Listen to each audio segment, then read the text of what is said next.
Well, it's just January, but already there are town halls surrounding one of the big races in Decision 2018. Grand Rapids was the scene for GOP gubernatorial candidates tonight, and 24-Hour News 8 political reporter Rick Albin tells us how the conversation developed. The first meeting of Republicans running for governor here in the state of Michigan was a wide-ranging event. It included everything from how to attract millennials, build roads, and what the role of government should be. And the three candidates, Callie, Colbeck, and Hines, talked about something else, too. That one candidate that wasn't here. Good evening, ladies and gentlemen. These candidates were looking for a way to distinguish themselves as they took the stage. The polite invitation-only gathering at the Kent County GOP gave them each an opportunity.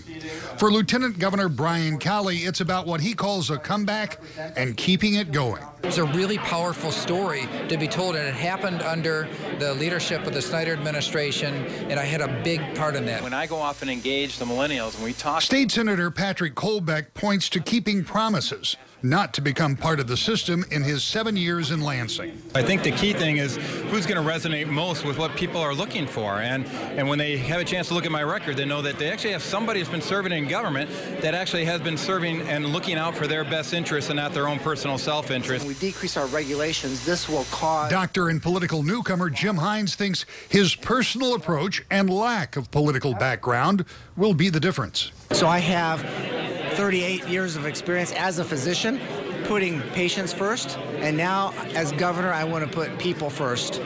So not just Democrats, not just Republicans, but you and your grandchildren and your wife and grandparents first. What really are the issues and how can we solve them? Lieutenant Governor Cowley, first question I had from the audience. Most of the conversation was about policy, but from time to time there was a reference made about the one big name candidate who didn't show up, Attorney General Bill Schuette, even if not by name. And that's why I'm so thankful that we have at least 3 out of 4 of the candidates that have the courage to stand up here and take questions. No matter who participates, there are at least 5 more of these forums that are scheduled and independent debates that are also being discussed. In Grand Rapids, Rick Albin, 24-Hour News 8.